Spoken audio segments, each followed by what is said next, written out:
Había una vez un grupo de sapitos que iban por el bosque, caminando, saltando.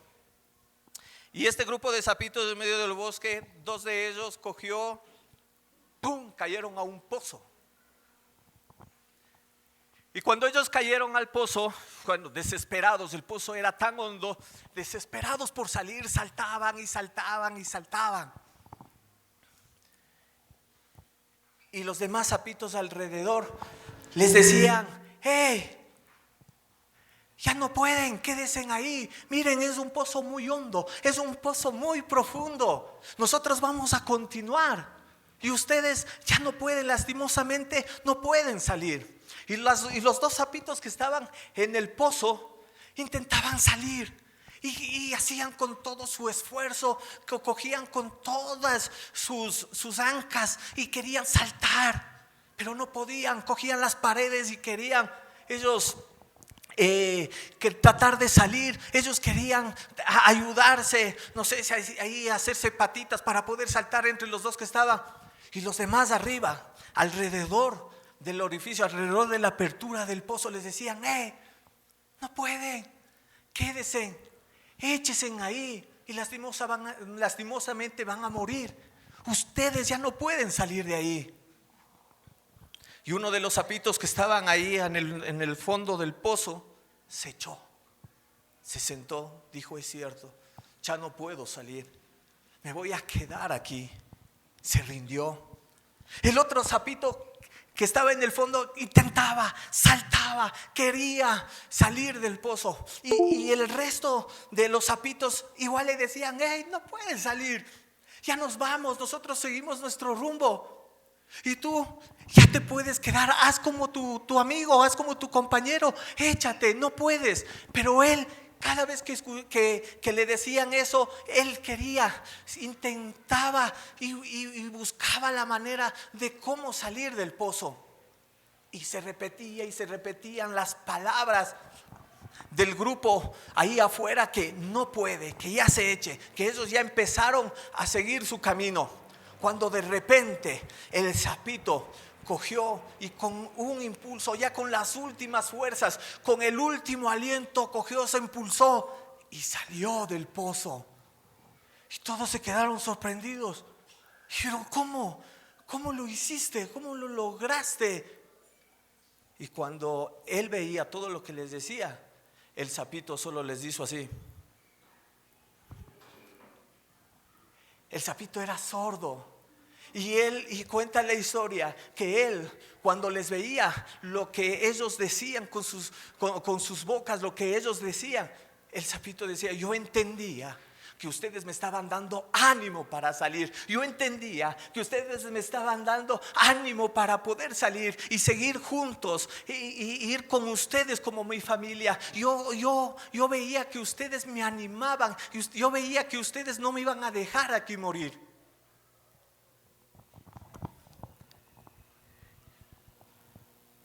Y así continuaron la vida los sapitos y pudo salir. En la palabra del Señor hay muchos ejemplos de pozos. Y hoy quiero hablar y quiero darles el mensaje que se llama Sapos en el Pozo. Y quiero entrar en el contexto histórico de hablar de uno de los patriarcas de la Biblia y de la historia bíblica. Uno de los patriarcas más grandes que existió y que nos ha dejado múltiples y varias enseñanzas ahora. Quiero hablarles del patriarca que nosotros hemos escuchado todo lo que él ha hecho por medio de Dios, todo lo que Dios se ha manifestado de una gran manera. Quiero hablarles hoy de José el soñador, De la vida de José nosotros podemos sacar varios mensajes, podemos tener todo el año mensajes de José el soñador, que de Dios cumple los sueños, de un Dios proveedor en la vida de José, de un Dios que lo cuidó. Podemos ver de la vida de José que es un joven que lo vendieron, que fue rechazado, un joven que fue vendido, que ahí en medio de la adversidad Dios lo fortaleció. Todo eso ya lo conocemos, pero quiero ir un poquito más atrás en el contexto. ¿De dónde viene José? ¿Cuál fue su padre? Su padre fue Jacob y su abuelo fue Abraham. Y en el Génesis cuenta que Dios le hizo una promesa a Abraham y le dijo: tú serás la simiente, serás el padre de multitudes. Él era viejito. ¿Cómo voy a ser yo el padre de una simiente tan grande, de multitud? Le dijo: tu descendencia tendrán reyes, serán muchas naciones. La promesa que Dios le había dicho a Abraham. Y Abraham, a la edad que ustedes saben y conocen, ya viejito, tuvo solo un hijo de la promesa, que es Isaac. Isaac nace. Isaac tiene con Rebeca 2 hijos. Dice, y ahí viene otra de las promesas y otra palabra del Señor en la vida de su esposa Rebeca, la esposa de Isaac, que coge y le dice que tampoco podría tener hijos. Ojo, no podía tener hijos Rebeca.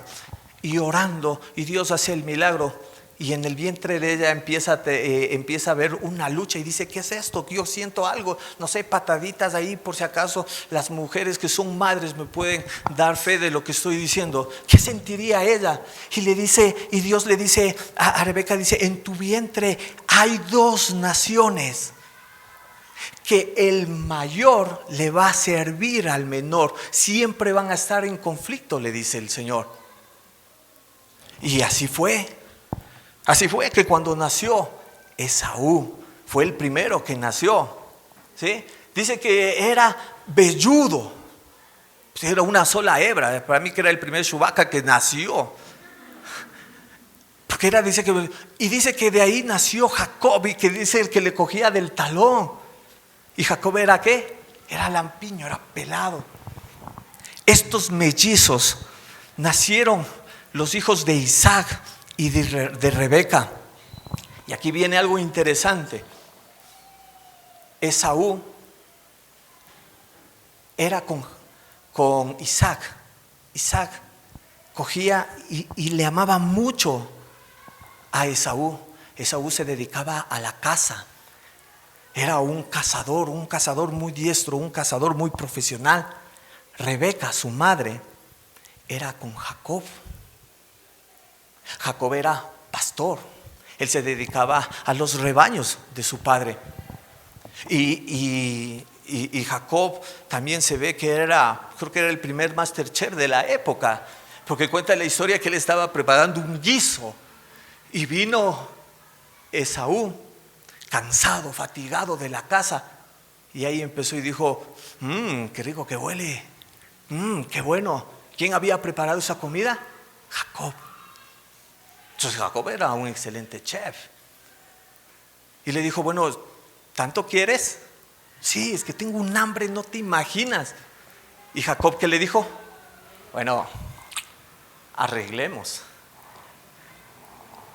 Así que yo creo que Jacob, no sé si era guayaco, que le dijo: ñañitos, arreglemos aquí porque no hay comida para tanta gente. Y arreglaron. Y ustedes saben lo que sucedió, la primogenitura. Y así continúa esto. Y como Rebeca tenía a su amado, a su hijo consentido, que era Jacob, ella le ayudaba. Bueno, y le dijo: con todo lo que hicimos tienes que huir. Y huyó. Y le mandaron a la casa de Labán, el tío. Y Jacob entra a la casa de antes de que llegue a la casa, él va y encuentra a una mujer que viene, una Barbie sensual, 90, 60, 90, Raquel. Y él se queda impactado, ve que viene Raquel con los rebaños de su padre Labán. Y él se queda impactado de ver la belleza que tenía Raquel. Y dice que ahí le cogió y le dijo, le robó un beso, le besó, le muchó Jacob a Raquel. Y ella dijo, wow, vamos. Y ahí le dijo, no, yo soy tu primo. Y ella, entonces vamos a la casa. Y les lleva a la casa donde está Labán. Es interesante que Raquel también era pastora porque venía con los rebaños de su padre Labán. ¿Estamos hasta ahí? ¿Me están siguiendo? Amén. Y aquí sucede y acontece la siguiente parte de esta historia, que Jacob llega y está con Labán y Jacob empieza ¿a qué? A trabajar. Jacob trabaja y Labán le dice, bueno, ¿y ahora cómo te voy a pagar todo el trabajo que estás haciendo? Dime cuál es tu salario, le dijo Labán a Jacob. Y Jacob le dijo, ¿se acuerdan que Jacob era guayaco? Le dijo, a ver tío, arreglemos. ¿Recuerdan que antes ya se flechó? Entonces dijo, trabajo 7 años, pero me das a Raquel como esposa. Y Labán, ¿qué dijo? Sobrino, trabaje. Y trabajó. Y dice que trabajaba con esmero, se esforzaba Jacob. Pero Jacob ahí se esforzaba porque estaba tan enamorado. Dice que Raquel era tan hermosa, tan bella, era la Barbie de la época, que él se esforzaba y trabajaba. Cuando cumplió los 7 años, Jacob se acercó y dijo, tío, 7 años ya he trabajado, así que pague. Y dice que Labán cogió e hizo una fiesta porque iba a entregar a su hija en matrimonio. Y cogió y Labán hizo una fiesta, y me imagino que lo mareó a Jacob, que Jacob quedó mareadito y dijo, bueno, se fue. ¿Y Labán qué hizo? A la hija mayor, a la hermana de Raquel, a Lea. Y Jacob dice que cuando se despertó dijo, uy, qué fea, que digo, Lea, me imagino, o sea, dijo, ¿qué pasó? O sea, ¿por qué? ¿Por qué se asustó Jacob? Dice la palabra ahí en el Génesis, dice que Lea no era tan agraciada, no tenía brillo en su mirada, dice. Tal vez se entiende que tenía un problema de estribismo en la vista o algo, no se sabe. Pero Jacob se quedó y él dice, ¿qué me hiciste? Le dice a Labán. Dice, o sea, primero, aquí tenemos la costumbre de entregar a la hija mayor. Así que te tocó a Lea.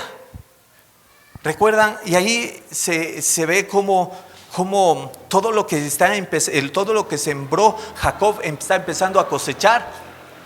Ustedes recuerdan que él empezó a usurpar y usurpó la primogenitura, y ahora también le engañaron a él.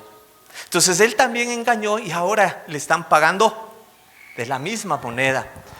Y como era tanto el amor que tenía Jacob por Raquel, wow, a él no le importaba. Dijo, yo quiero a Raquel. A Lea, no quiero. Dijo, voy a trabajar 7 años más, así que dele. Y trabajó Jacob por Lea. Dice que después de la semana nupcial, de la luna de miel que tenía con Lea, le entregó Labán a Raquel como esposa, pero él se quedó trabajando los 7 años. Hizo un pacto con Labán por 7 años y como esposa por Raquel. Y aparte de la esposa que tenía, Jacob ya tenía a Lea y a Raquel, vino con 2 concubinas más, con Silpa y con Bilha. Entonces tenía 4 mujeres Jacob. Wow, dicen algunos. No, ya van a ver el problema que se metió Jacob. ¿Sí? Así que ahora ya vemos una familia, y Lea empieza a armar la pelea. Para mí creo que era Lea el diminutivo, porque creo que se llamaba pelea, porque ella empieza a meter tanta cizaña, porque ella sabía que Jacob no le amaba. Ella sabía que Jacob no le correspondía. Ella sabía que Jacob estaba recontra enamorado de Raquel, que su amor infinito y sobre todas las cosas era Raquel. Entonces aquí viene y dice Lea, y empieza a armar la pelea, y esta Lea dice: ¿cómo hago para que Jacob me dé un gramito de su cariño? Señor, ayúdame. Y el Señor le empieza a dar hijos en la simiente de Jacob y Lea. Y llega el primogénito, Rubén. Y así sucesivamente. Entonces dice, bueno, Lea le dio como 6 hijos, 5, 4, 5, 6 hijos. Y ella dijo, 6 hijos le dio. Y cuando Lea, cada vez que cogió, y cada vez que quedaba embarazada, cada vez que tenía un hijo, ella dijo: ahora sí Jacob me va a amar, ahora sí Jacob me va a ver con cariño, ahora sí Jacob voy a tener un poquito de su amor, de su cariño. Pero Jacob nada que ver. También le dieron a las concubinas, tanto Raquel como Lea, le dieron a Silpa y a Bilha para que tengan hijos, y tuvieron. Raquel también tenía un problema. Ella era estéril, no tenía hijos con Jacob. Y le entregó a su concubina, y así empezaron a tener una descendencia. Y de ahí vienen los patriarcas de Israel. De ahí vienen las 12 tribus de Israel. Pero quiero contarles algo. Estaba Lea la que armaba la pelea. Esta familia que estamos en este momento en el contexto histórico recién, porque les había dicho que quiero hablarles de José. Estoy en sus padres y miren la familia donde nace José. Nace José en esta familia donde su madre era estéril, estaba triste, agobiada, tan desesperada por dar un hijo, por darle descendencia a Jacob. Sus tías, digámosle así, tanto las concubinas como Lea, metían pelea porque no eran amadas por Jacob. Le metían cizaña, le metían tanta contienda. Oiga, cuando Dios escucha la oración de Raquel, y boom, queda embarazada. Y Jacob, feliz y contento porque su amada, la Barbie de él, quedó completamente embarazada, y dijo: wow, nació José. Y ahí viene otro gran problema dentro de la familia patriarcal, dentro de la familia de Jacob. Y él tan contento. Yo no me imagino, en serio, que para los que son casados, para los que somos casados, a los que tenemos esposa, si con una es difícil, no se me imagina Jacob con 4, y con Lea que arma la pelea. ¿Se imagina? O sea, quiero que vayamos en el tiempo y ustedes vayan imaginando Jacob cómo tenía este problema. Yo no sé cómo Jacob, que vean, yo no sé cómo Jacob amaba tanto a Raquel, que cuando tenía que pasar, cuando tenía que estar en la intimidad, en el lecho con Lea, me imagino que Jacob le decía a Lea: ya no me armes pelea, o sea, ya, déjame en paz, ya, o sea. Pero Lea le decía: pero tú no me amas, tú no me quieres, quiero un poquito. Le mendigaba amor, le mendigaba cariño, le mendigaba atención, que Jacob no tenía. Peor cuando vino ya el hijo amado, José, porque así dice la palabra, dice: él es mi hijo amado.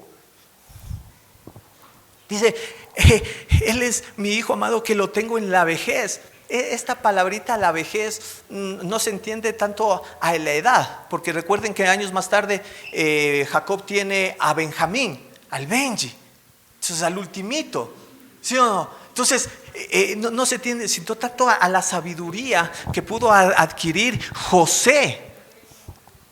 Por eso esta partecita, entonces, miren, siguiendo avanzando con la historia, dice que Jacob le dedicaba mucho tiempo a José.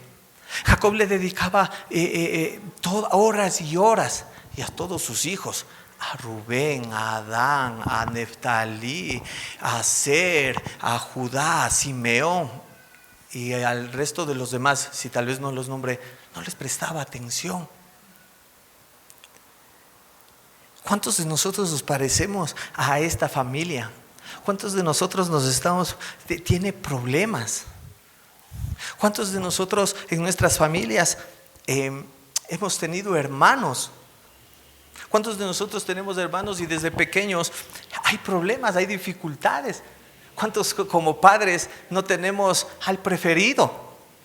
Siempre hay una inclinación, ¿no? Vemos que Jacob tenía la balanza bien inclinada. No, nosotros como padres decimos, no, a todos los amo, los que tienen 2 y más hijos. No, a todos los amo por igual, pero siempre hay una inclinación. Porque como hijos, como hermanos, siempre hay el que sobresale, el que siempre saca buenas notas, el que siempre ayuda, el que es hacendosito en la casa. Y siempre hay una familia, un hito que no hace nada, que siempre está ahí, bota las cosas, tiene regado las cosas en el cuarto, no arregla.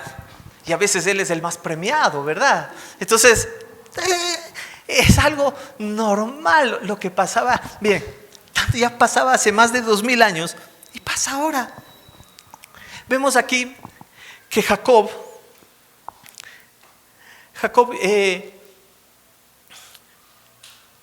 no tenía un carácter, aparte de ser, lo bueno que Jacob tenía era una persona trabajadora, una persona empeñosa para servir, pero no tenía carácter.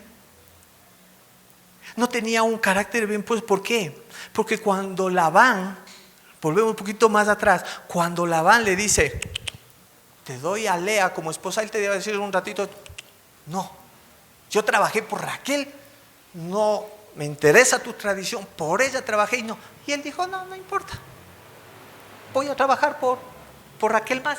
Se ve que se entiende que Jacob no tenía ese carácter y se ve luego en los problemas que tiene con la familia, los problemas que tiene con sus esposas y concubinas y con los hijos.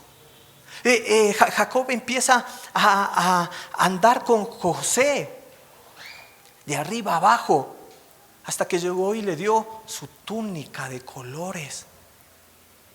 Dice que Jacob mandó a confeccionar esa túnica, y la túnica de colores en aquel entonces significaba autoridad, significaba poder, significaba administración, significaba que él era el administrador, que él tenía la autoridad y tenía la solvencia, el conocimiento para estar sobre los demás.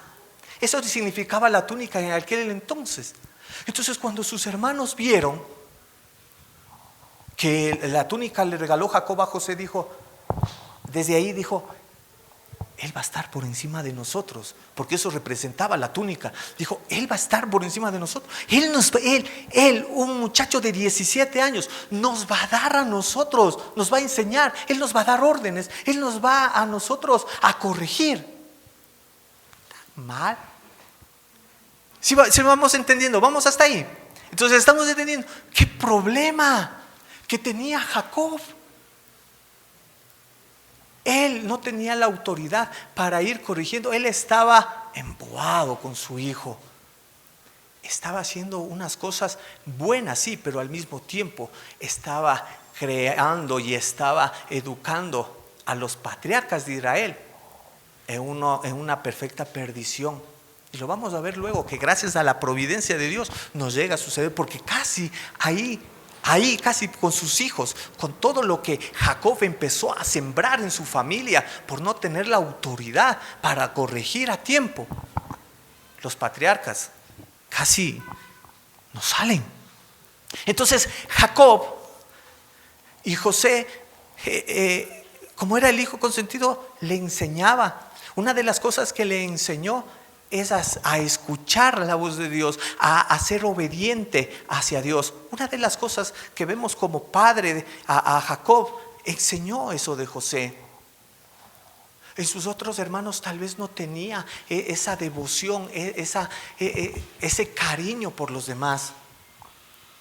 Independientemente si los demás hermanos de José eran cariñosos con su padre, eran atentos con su padre, independientemente de eso, Jacob no les dedicó el tiempo suficiente para enseñarles, pero con José era distinto. Le enseñó que era obediente, le enseñó a trabajar. Y José era muy obediente. Vamos a la vida ya de José, entremos en las partes buenas que José era. José era el único patriarca al que no se le apareció Dios.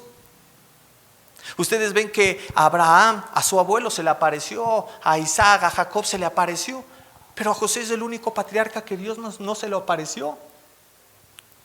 Y esto viene para los jóvenes, no se le apareció, pero gracias a las enseñanzas de su padre Jacob, él fue obediente, aparte de que fue trabajador, porque su padre era muy trabajador. Aparte de eso, era una persona fiel José. Era una persona de una moral, tenía una moral, él no se vendía por nada. José era muy obediente. Él cogía José y hacía todo lo que le decían. Cuando ustedes vieron la vida de José, cómo fue vendido y estuvo allá y fue vendido a los que pasaban, a los comerciantes, llegó a Egipto y obedecía todo lo que le decía Potifar, y luego en la cárcel. Era un hombre trabajador, dice que allá fue y trabajó, ojo, tenía 17 años. Y era un hombre fiel, porque se dedicó a trabajar, a ser obediente en la casa de Potifar y ser fiel. ¿Por qué? Porque cuando tuvo esa tentación sexual de la esposa de Potifar, él dice que salió huyendo. Él dijo: yo no le puedo hacer esto a mi amo. Así dice la palabra. Y vemos que José era fiel. José viene de una familia acomodada. Sí, Jacob tenía muchas posesiones. Ustedes recuerdan que Jacob nuevamente le jugó Barcelona, como dicen comúnmente, a Labán, con lo de las ovejas y con los rebaños de las ovejas cuando se manchaban. Jacob le dijo a Labán: yo me llevo mi salario, ahora sí ya me quiero ir de aquí, ya no quiero vivir contigo, suegro, así que me voy con mi familia. Al fin tomó una decisión buena Jacob y dijo: bueno, yo me voy. Y Jacob ahí le dijo: bueno, ¿y cuál es tu paga? Mira, yo me llevo todas las crías del rebaño que nazcan manchaditas. Pero Jacob dijo: yo sé cómo.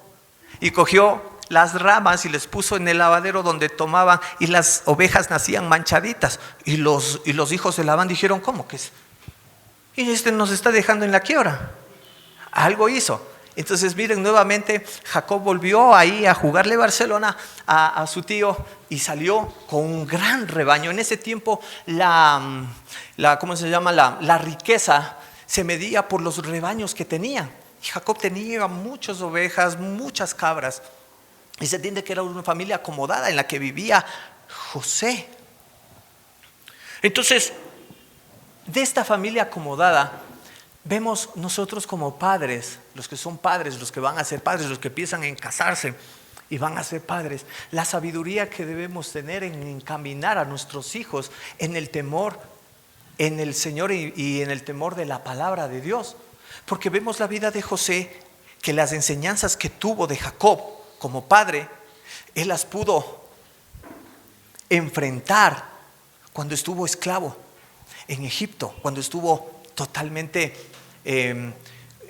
vendido a la esclavitud. Ahí vemos cómo las enseñanzas desde pequeño que tuvo Jacob florecieron en aquel momento, con fidelidad, con trabajo, con decir la verdad y principalmente con el temor a Dios.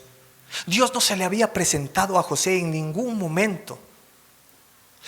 Cualquiera de nosotros que esté pasando en ese momento, nosotros: Dios, ¿dónde estás? ¿Qué hiciste? Y José se mantuvo. Y muchas veces en los problemas nosotros cogemos y buscamos la respuesta afuera y no volvemos a Dios. José, una de las cualidades, él se mantuvo. Dios no le hablaba, Dios no se le presentó como se le presentó a su papá Jacob, ahí en Peniel. Él no, él cogió y seguía confiando en Dios. Dijo, a mí me enseñaron esto y yo voy a seguir confiando.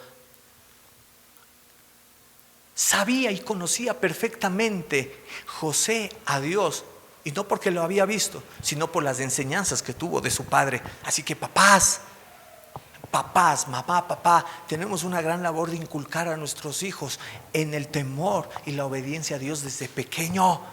No es labor de la escuela dominical, no es labor de la iglesia. Aquí estamos ¿para qué? Para fortalecer. Pero la labor es de nosotros como padres. Dice la palabra de Dios, inculca al niño. Cuando sea viejo, no se apartará de.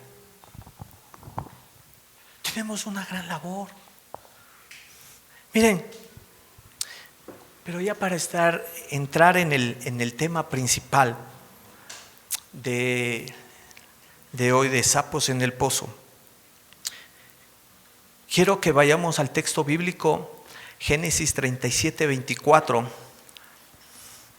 que aquí sucede algo interesante, que a veces nosotros, como les digo, vemos todas las maravillas que Dios hizo en la vida de José, y está bien, está muy bien eso, pero me llama la atención algo que encontré y que les quiero compartir el día de hoy, porque en la vida de José vemos la providencia de Dios.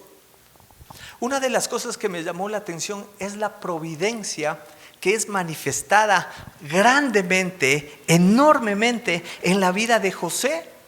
Aquí es donde nosotros podemos ver, si ustedes van al Génesis y leen y estudian la vida de José, ustedes van a ver cómo la providencia de Dios es manifestada de una manera pero sobrenatural, sumamente grande. ¿Y qué es la providencia de Dios? La providencia de Dios tiene el significado de providencia, quiere decir arreglo previo. O sea, ¿qué significa esto? Que Dios arregló previamente, antes, todas las cosas que le sucedían a José, Él ya las arregló, les acomodó para que se cumpla lo que Dios dijo. Teológicamente quiere decir el gobierno soberano y universal de Dios. Quiere decir que Dios está en todo y en todo. La providencia de Dios, o sea, quiere decir que lo que estás pasando en este momento no es casualidad, es una diosalidad. O sea, Dios está en el asunto. Dios está, sí, pero duele. A Jacob le dolió ser esclavo. A José, ser vendido, ser rechazado, le dolió. Esto quiere decir que Dios está en el asunto, quiere decir que Dios está en tu problema, en tu dificultad, en todo lo que estás pasando. La providencia de Dios quiere decir que Él está arreglando, Él está acomodando algo antes para darte la victoria como tuvo José. ¿Cuántos dicen amén? Génesis 37, 24 dice: después lo agarraron y lo tiraron en la cisterna o en el pozo, dice otras versiones. Resulta que la cisterna o el pozo estaba vacía, no tenía nada de agua adentro.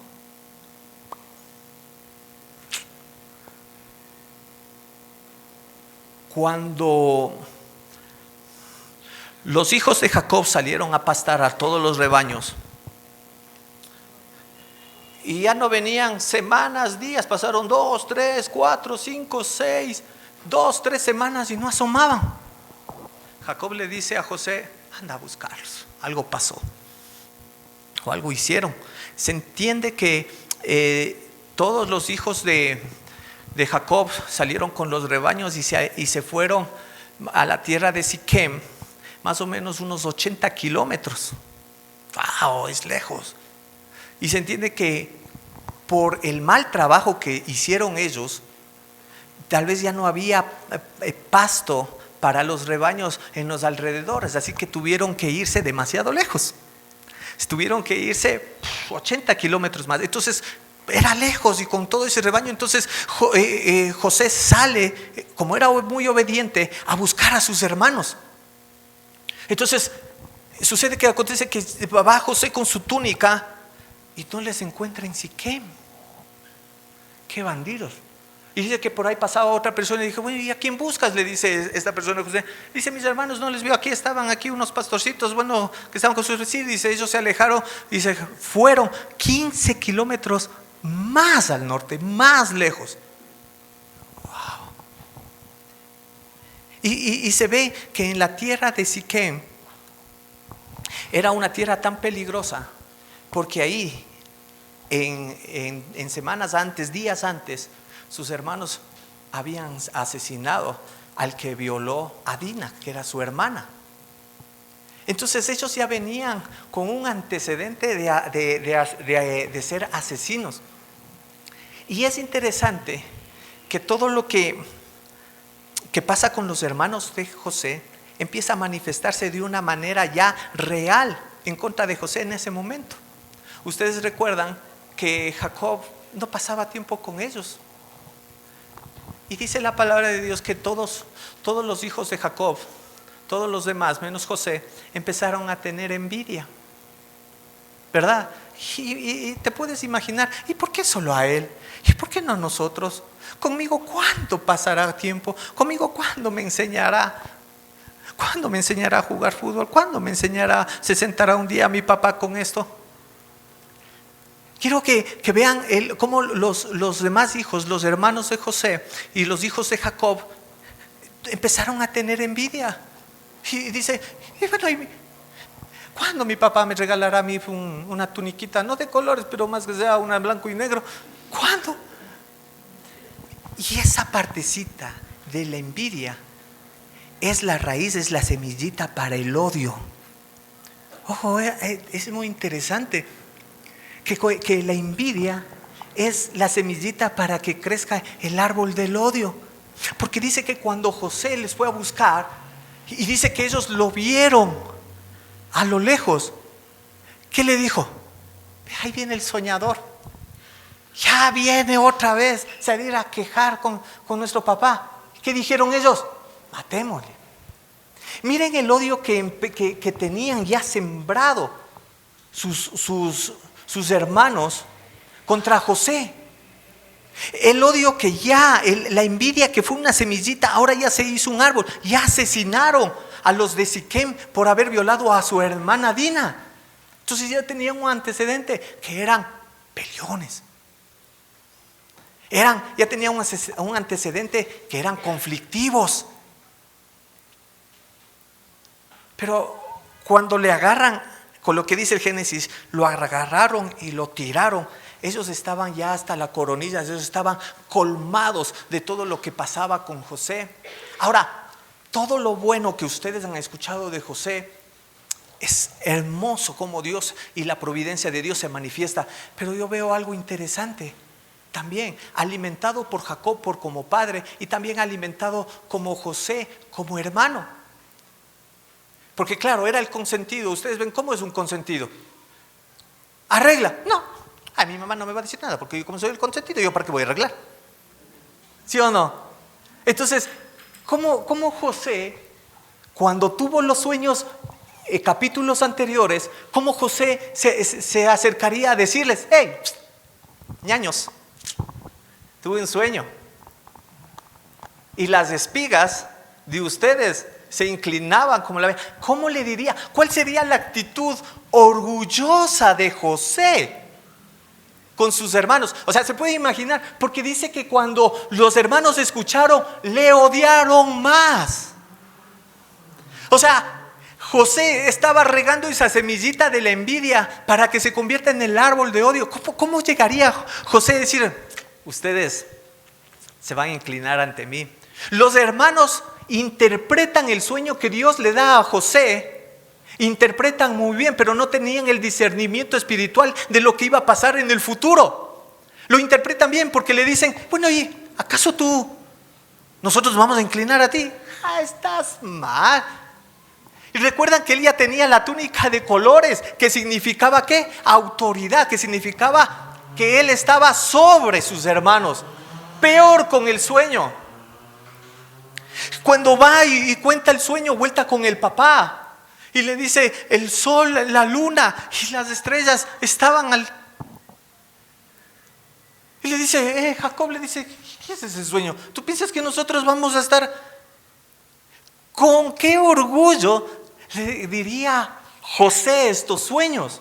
Entonces vemos que José era un poquito aniñados para poder decir: o sea, ustedes a mí me van a servir, ¿me van a qué? Miren, yo voy a pasar sobre ustedes. Si me hago comprender, si me están siguiendo. Entonces este contexto pasa que cuando llega José a donde están sus hermanos, lo ven a lo lejos y dice: ya no aguanto, ya no le aguantamos, matémosle. Y dice que cuando José llegó y dijo: hermanos, ñaños, aquí estoy, miren dónde están lejazos. Le cogieron y le botaron al pozo, a la cisterna. Un pozo y una cisterna en ese tiempo se suponía que tenía agua. O sea, ellos ya tenían que matarle. O sea, cuando ellos se sorprenden, dicen: oh, no ha habido agua, no se murió José.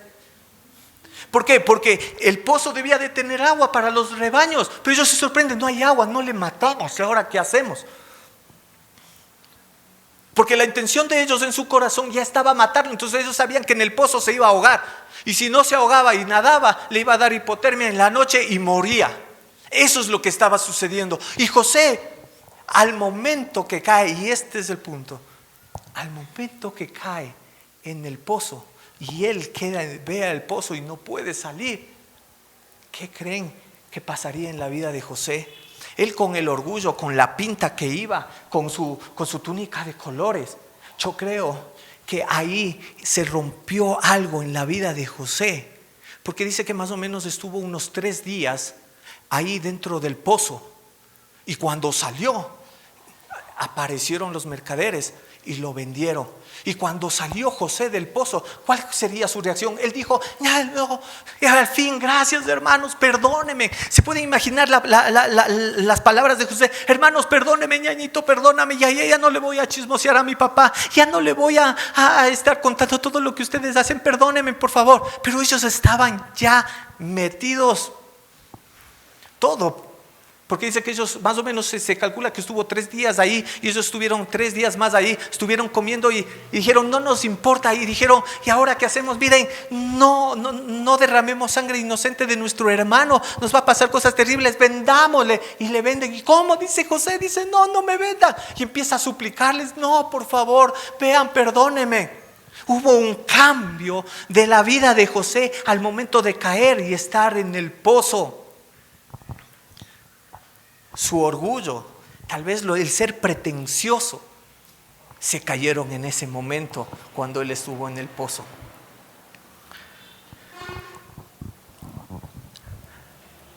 Amado hermano, hermana, amigo, iglesia, nosotros somos una familia. Nosotros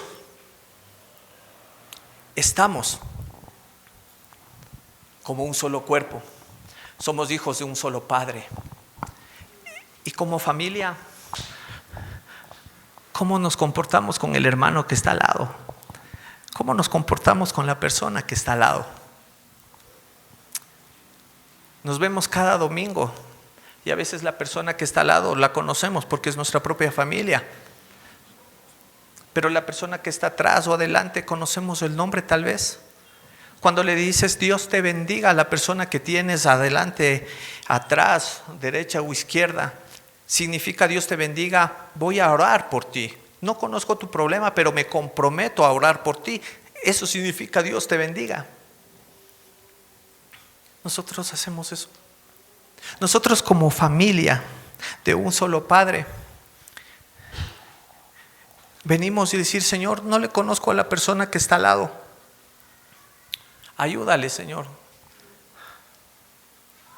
A veces venimos el domingo acá a la iglesia y a veces no queremos nosotros ni queremos nombrarle los problemas que tenemos. Peor, vamos a nombrar el problema del otro. A veces venimos acá a la iglesia, y digo venimos porque me incluyo. Ay, la alabanza no tenía unción hoy día. Ay, yo hoy día quería zapatear un poquito y nada, estuvo solo triste. Ay, es como se equivocaron en los que tocan, ¿no? No sé si es que se equivocaron, pero alguien se...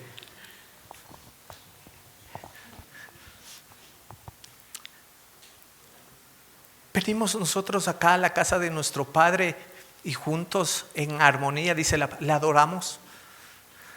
Hoy me llamó la atención, ayer escuchaba algo muy interesante en el ensayo, y la canción que cantamos eran los nombres de Jehová. Oiga, qué canción para más poderosa. Pues estuvimos aquí nosotros y subimos. Ya llegó. Si le ves cómo está vestida, ni le queda. ¿Cómo se va a pintar así el pelo? Ni le queda. Y cuando se acerca, ¡ay! ¡Qué linda! ¿Cómo estás vestida? ¡Wow! ¡Qué hermoso! ¡Oye, ese pelo, qué lindo! Y cuando se va, ni le queda. Así somos. Así somos. Y quiero que me perdonen si soy demasiado fuerte. Ay, qué mal que estuvo el culto, no. Qué floja la alabanza. Oye, el pastor hoy día no predicó. Como hijos, ¿cómo nos estamos comportando ante Dios?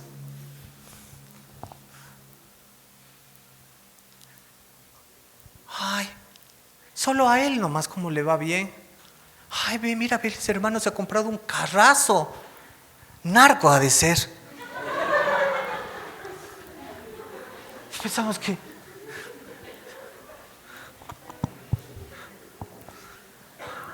Empezamos a decir, o sea, empezamos a tener envidia. Ay, los hermanos, yo quisiera ser músico.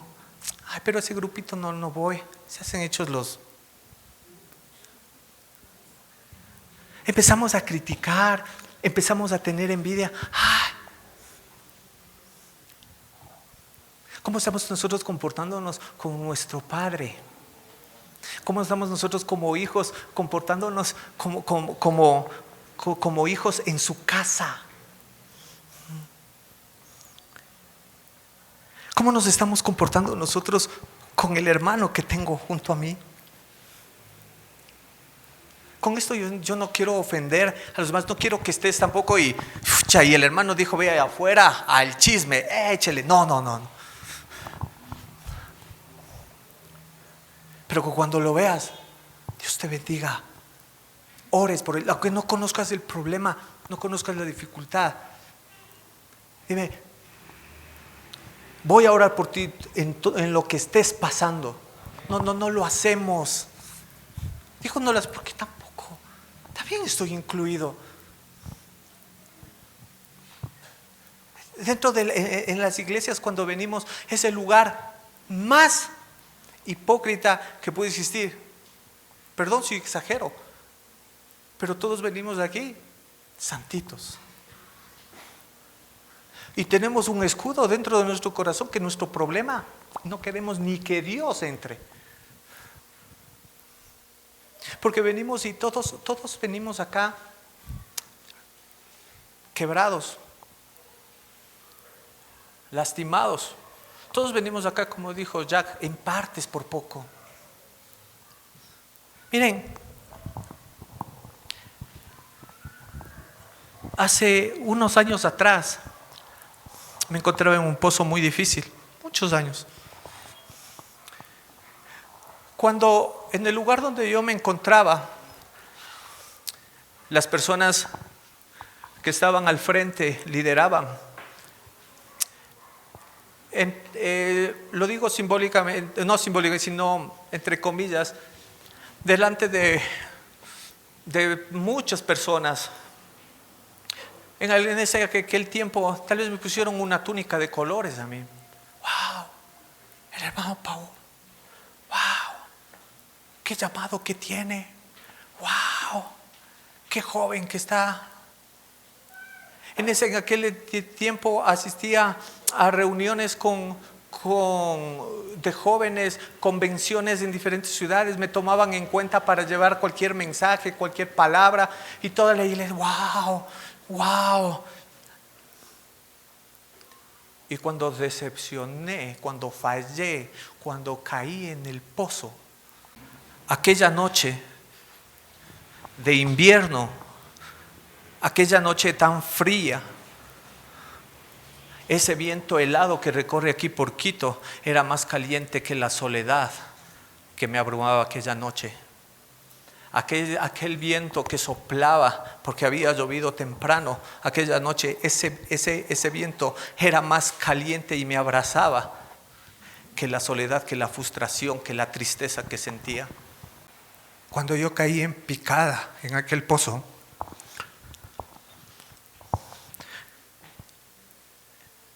a las personas que, entre comillas, pusieron aquella túnica de colores, y yo veía a esas personas que al alcohólico lo abrazaban, que a la prostituta la abrazaban,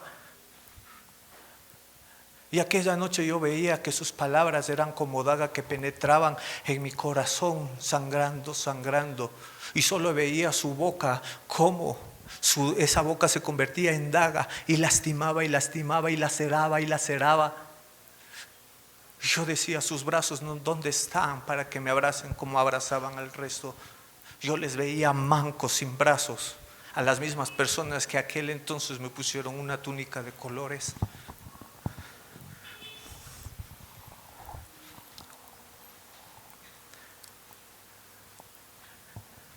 No sé si sentirían odio, no creo, pero tal vez frustración, sí.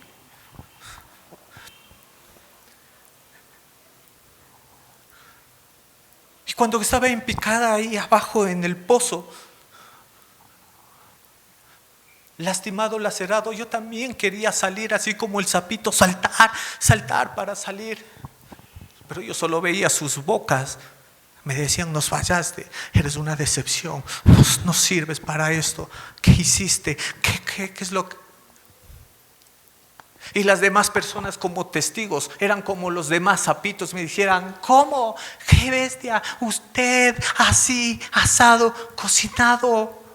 Mis hijos le veían a usted como alguien a quien seguir. Mis hijos le veían a usted como alguien a quien...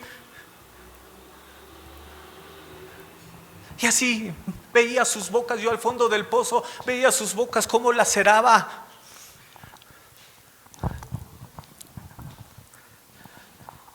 Y aquel yo dentro de ese pozo, lastimado, sangrando, solo me arropaba en esa noche fría la soledad, la angustia. Mi almohada era la desesperación. Y así caminaba.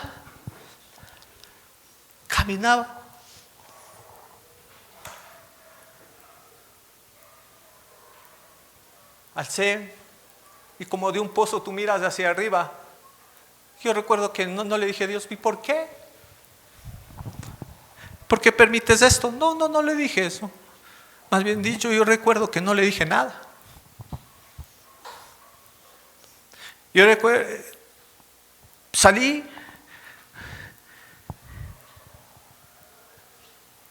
y seguía en el pozo por mucho tiempo.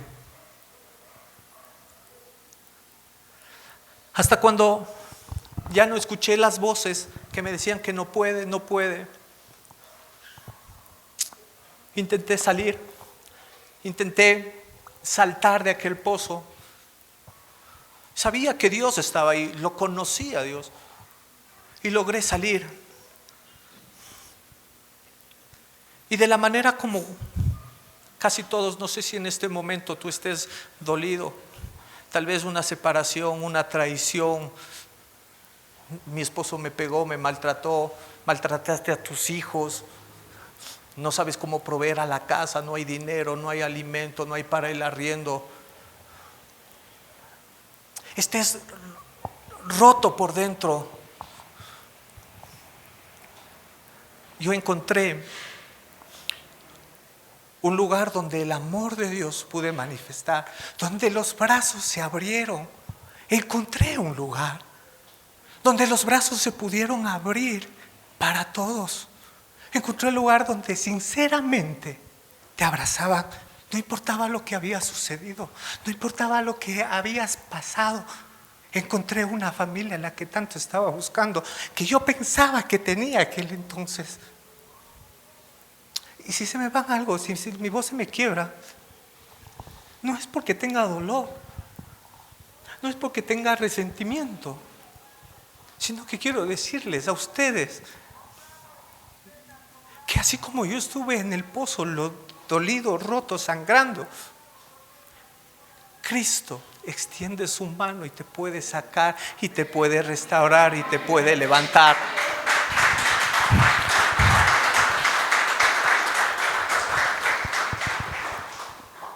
Familia en Cristo, como no les digo sapos, ¿no? No vayan a sapear esto. Pero, ¿dónde estás tú? Si estás dentro del pozo como aquel sapito intentando salir, o estás allá afuera lacerando, lastimando, blasfemando, chismoseando, injuriando al que está dentro. Donde quiera que tú te encuentres, quiero decirte, si estás en el pozo, en lo más profundo, Dios te ama, no te imaginas cuánto te ama el Señor. Pero si estás afuera también, te estás lacerando, estás ahí, quiero también decirte que Dios te ama igual, de la misma manera, te ama grandemente. ¿Cuántos dicen amén?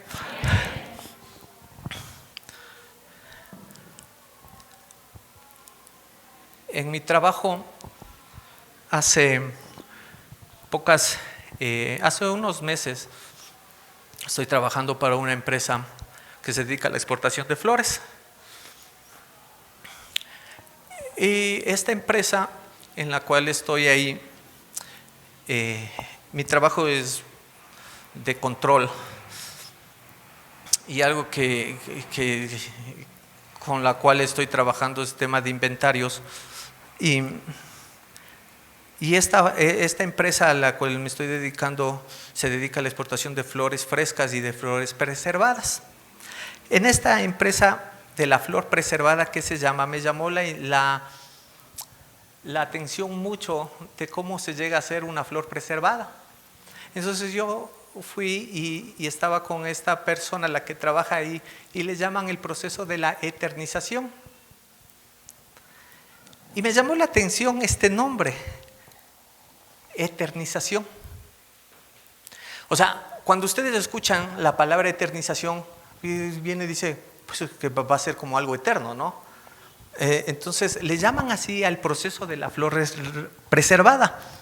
Entonces consiste en que vienen las flores, los bonches o los ramos, para que me vayan comprendiendo. Cogen las flores natural, o sea, de la tierra, acá al proceso de eternización, y llega la flor de los colores roja, amarilla, así. Esta es flor natural. Y llegan a unos tanques, a unos pozos, donde es sumergido en alcohol. Y obviamente ponen otros químicos, clorito y etcétera, que no. Pero la flor, en su naturaleza, cogen, la lavan y le meten en el alcohol. Al momento que le sumergen, se llama el proceso de deshidratación. En el primer tanque, son 3 tanques, le deshidratan. Este proceso de deshidratación dice que le sacan lo natural de la flor. Cuando termina este proceso por unas horas, unas 3-4 horas, pasa a otro tanque, igualmente de alcohol, pero con otros químicos. Y en ese proceso llega y la flor pierde completamente su naturaleza, porque sale como no sé si han visto el papel cera, el papel manteca que les llaman, así. Si una flor roja, una rosa entró de color rojo, en el segundo tanque sale pálida. Perdió su naturaleza completamente. Entonces coge y va al tercer tanque, donde otra vez con alcohol y empiezan a tinturar en los colores que el cliente pidió, sea varios colores y todo eso. Y ahí empieza el tema del secado y la flor queda preservada. Y me llamó la atención esto y me lleva a Gálatas 5:17, dice: la naturaleza es pecaminosa, desea hacer el mal, que es precisamente lo contrario de lo que quiere el Espíritu. Y el Espíritu nos da deseos que se oponen a lo que desea la naturaleza pecaminosa. Estas dos fuerzas luchan constantemente entre sí. Entonces ustedes no son libres para llevar a cabo sus buenas intenciones. Nosotros venimos de una naturaleza pecaminosa. En nuestra naturaleza está el mal. En nuestra naturaleza están los deseos y las pasiones desenfrenadas. Hoy, amada iglesia, te invito a que vengas al Señor para que Él saque esa naturaleza y nos haga un proceso de eternización a nosotros. Nosotros vamos a ser eternos. Que Él ponga el color que quiere a nuestra vida. Que el Señor nos ponga y nos trate en el pozo que tal vez estemos pasando. Yo no sé cuál es el pozo que tú estés pasando. Yo no sé dónde estás. Si estás afuera del pozo como los sapitos o estás adentro. Yo no lo sé. Pero sí sé que cuando tú vienes a Cristo, cuando tú vienes a los pies del Señor, Él te dice que vas a ser eterno con Él, vas a gobernar con Él. Te invito, iglesia, que todo lo que estés pasando lo dejes. Lo dejes a los pies del Señor y dejes que Él ponga el color que desee para tu vida. Amén. Quiero que los chicos puedan pasar. Quiero que nos pongamos de pie.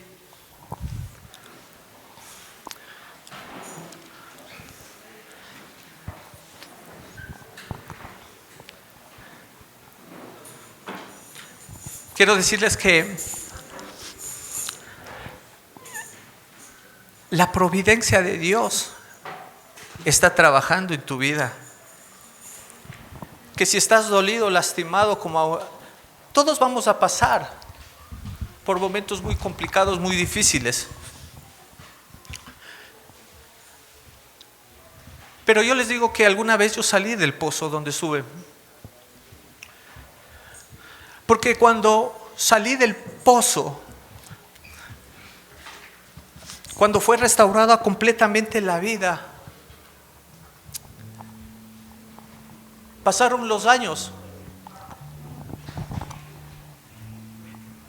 Y los mismos que alguna vez su boca se convirtió en dagas para lastimarme, me llamaron para nuevamente dar un mensaje. Y claro que fui. Porque el Señor había sanado todo dolor y toda dolencia. Y de la misma manera,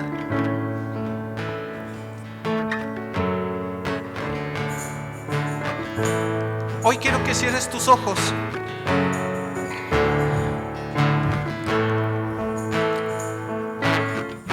Y le digas al Señor que en el pozo en el que te encuentres, por la naturaleza que tenemos, todo lo que está haciendo daño, que impida acercarte a Él, que tú entres en el proceso de eternización con Él. Dile: Señor, sumérgeme en tus brazos, sumérgeme en tu presencia. Así como la flor preservada entra en ese proceso de quitar su naturaleza, su olor, su color. Dile al Señor: cambia esta naturaleza. Si soy egoísta, soy soberbio, soy orgulloso, soy mentiroso, soy todos tenemos esta naturaleza pecaminosa. Dile: Señor, yo quiero ser eterno